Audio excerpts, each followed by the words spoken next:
Oi, amigos, tudo bem com vocês? Eu gostaria aqui de falar sobre o amor, algo que é essencial na vida do ser humano. Nós falamos muito sobre amor, falamos nos livros, nos filmes, enfim, em várias situações, mas é pouco compreendido, pouco pensado, até porque ele é envolvido em dogmas, algo que muitas vezes não se pode falar.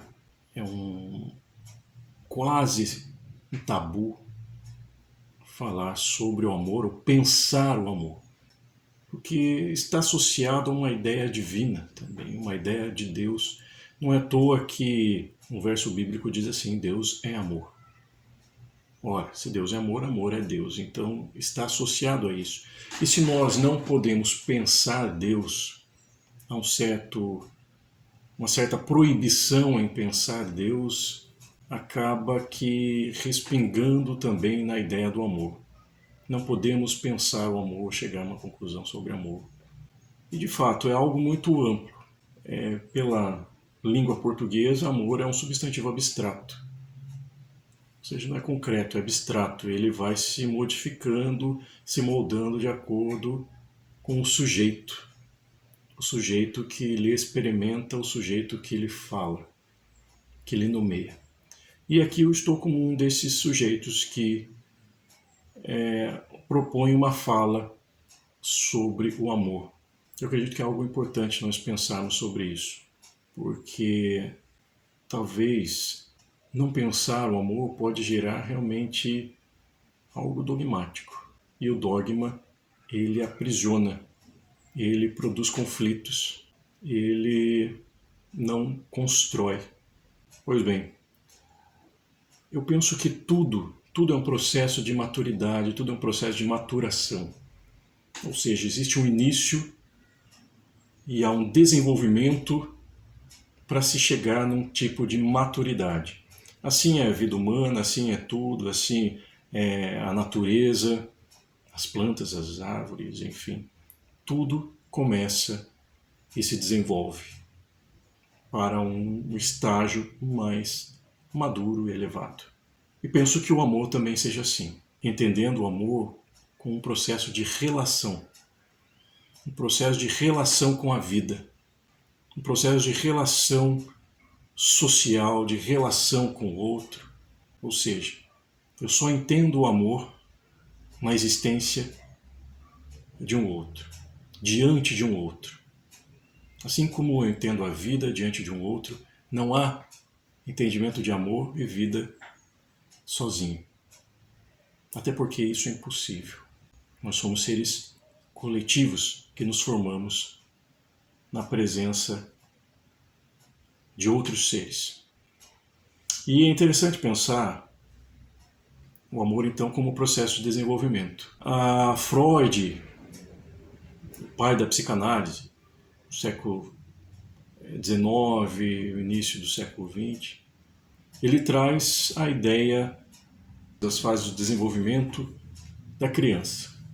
Ele traz a fase oral, ele traz a fase anal, ele traz a fase fálica, a fase de latência, o período de latência e a fase genital. São fases que essa criança vai passar para criar um desenvolvimento, uma maturidade.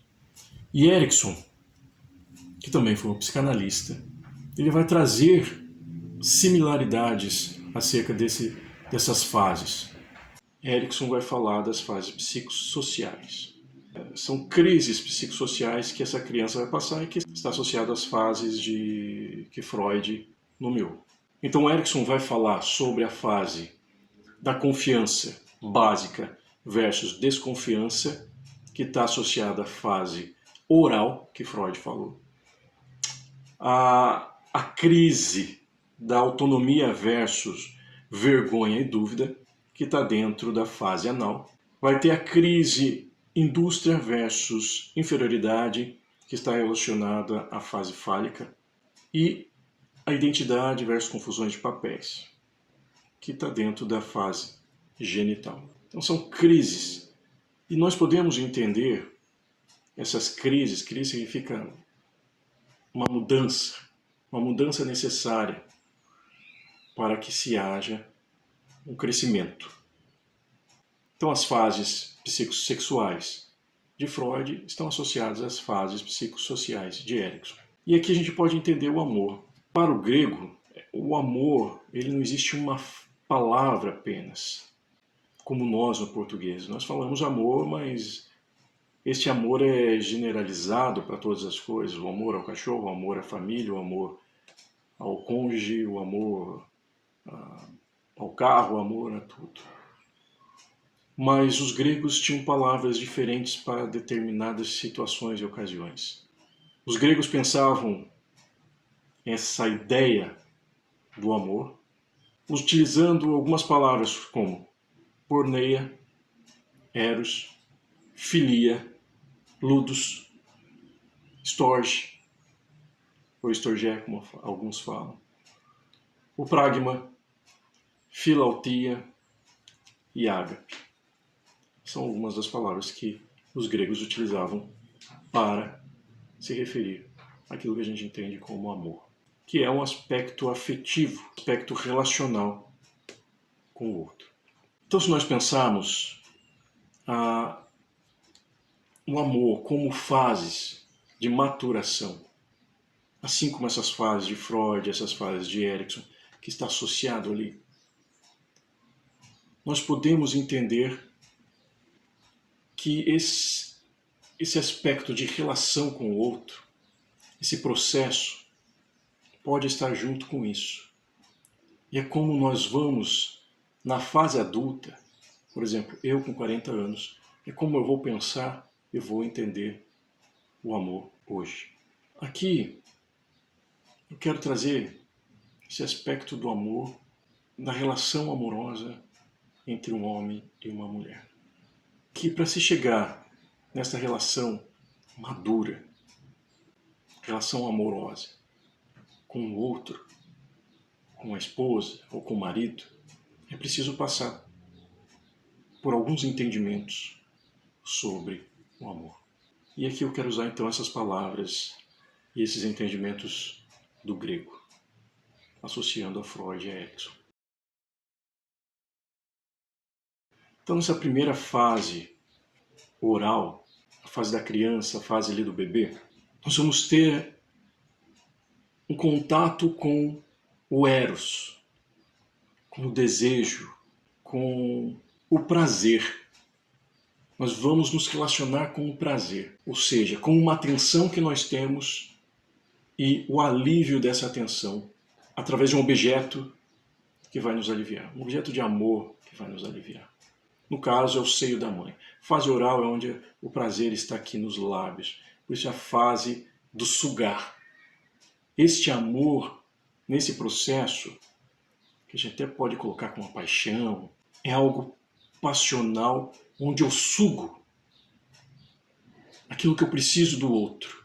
E eu não tenho exatamente o entendimento do outro. A criança, quando ela está se relacionando ali com o organismo materno, nessa fase oral, da amamentação, ali no primeiro ano de vida, ela não tem conhecimento e consciência de que existe um outro. É ela. É um período narcísico. Só eu importo. Na verdade, não existe uma consciência do eu. É um todo. É tudo sou eu e tudo me serve e tudo é um endeusamento. Eu só quero ser saciado. Eu só quero que o outro que está ali, que eu não entendo muito bem que é um outro, que isso que sou eu, que se mistura, me sacia. Tudo existe para me saciar e me satisfazer. Então esse é ali o amor eros, misturado com o porneia, que é a palavra que dá origem à pornografia, por exemplo, que é a palavra usada relacionada à prostituição, à prostituta, ou seja, é um objeto que me satisfaz. Eu não tenho compromisso com aquilo. Eu não tenho compromisso com aquele objeto. Ele só existe para me satisfazer. Então esse é uma etapa desta relação amorosa. E ali vai ter o ludus, que é a palavra que dá origem ao lúdico. Também vamos estar ligado a este jogo lúdico, descompromissado, aos jogos. A partir dali, essa criança vai entrar na fase anal, né? Ali ela já vai estar saindo do seio da mãe, se desconectando do seio da mãe, compreendendo-se como um indivíduo. A mãe começa a se separar, o organismo materno, ali o seio, começa a haver uma crise, um conflito, porque aquele seio ele começa a perceber como algo não dele, um seio bom e um seio mau, como diz Melanie Klein. Ele começa a entrar numa posição depressiva, esquizoparanoide, ele começa a criar ilusões acerca desse seio que se afasta, desse seio que o alimenta, e ele precisa lidar com isso, o entendimento que aquele seio não é dele, que aquele seio não está ali o tempo todo para servi-lo. É uma crise. Ele começa a sair do Eros e começa a sair do Ludus, e ele começa a sair da porneia. E vai entrar na filia, no entendimento de que existe um outro. Começa a entrar a existência de um outro. Filia é a palavra para amizade. Um outro que começa a surgir, que não sou eu e que tem desejos que não é o meu, e eu preciso amar o diferente. Começa a surgir um eu, o outro e aquilo que é diferente de mim. É o amor filia. Começa a surgir a individualidade. Nessa fase anal também começa a surgir o controle dos esfíncteres. Quando ela começa a ir no banheiro, ela começa a lançar as fezes, começa a reter as fezes, ela começa a entender o que é dela e o que não é. É também ali onde começa a ativar o sistema límbico, da raiva, do ódio, da frustração. Então começa a surgir o amor, o entendimento do storge, que é a palavra que significa afeição. Começa a haver o entendimento do afeto, o que me afeta. Há um outro que me afeta e que eu afeto. Começa a existir, então, uma relação do eu e do outro e o entendimento do que nos afeta. Na primeira fase, não havia esse entendimento. E na primeira fase, segundo Erikson, era a fase da confiança básica e da desconfiança, onde se exercita e às vezes tem uma ideia da confiança, uma crise na confiança e da desconfiança, porque não é maduro. Nessa segunda fase, começa a surgir a filia e o storge está associado à autonomia. Começa a surgir uma autonomia. Esse indivíduo que está ali é autônomo. Começa a haver lei própria, autônomos, lei própria. Ou seja, esta relação começa a ser compreendida agora, um outro que tem uma lei própria e eu que tenho uma lei própria. Após isso, esta fase, entra a fase fálica, onde a criança começa a perceber os seus órgãos genitais. A fase, segundo Erikson, que é a indústria, inferioridade, ou seja, a indústria é do fazer, significa o fazer. Quando a criança começa a criar, a construir, ela começa a criar seus próprios brinquedos, é da indústria, do fazer. E entra então o amor pragma, que é a consciência da realidade, do fazer, do prático. Agora é uma relação prática. Nós precisamos ter objetivos, nós precisamos construir algo. Agora é construir, pragma. A fase fálica, fase da indústria, segundo Erikson, da construção. Precisamos construir algo, construir ideias, construir pensamentos, construir objetivos. E passa a surgir daí o amor filautia, que é o amor próprio. Eu começo ali naquela fase, a criança começa a se separar da mãe. Começa a haver uma separação. Ou seja, começa a surgir a ideia do amor próprio. O amor que se volta agora para si. É uma relação que começa a amadurecer. Existe um outro, existe eu, nós nos relacionamos, mas agora nós compreendemos o que sou eu e o que é o outro e o próprio, o que é de si próprio. próprio vem de propriedade, de peculiaridade. O que é meu e o que é do outro. E nisto começa a surgir, por fim, o amor ágape, que é o amor comprometido, o amor maduro, o amor adulto, não mais infantilizado. O amor infantil, ele se efetiva no perto. A criança, o bebê, entende o amor quando os pais estão perto. Os pais precisam estar perto de mim. E nisso eu me sinto amado. O adulto, não. O amor adulto é dentro. Ou seja, eu não preciso estar perto o tempo todo, não preciso estar aqui, você não precisa estar aqui para eu entender que eu te amo e você me ama e que nós temos uma relação compromissada. Esse é o ágape.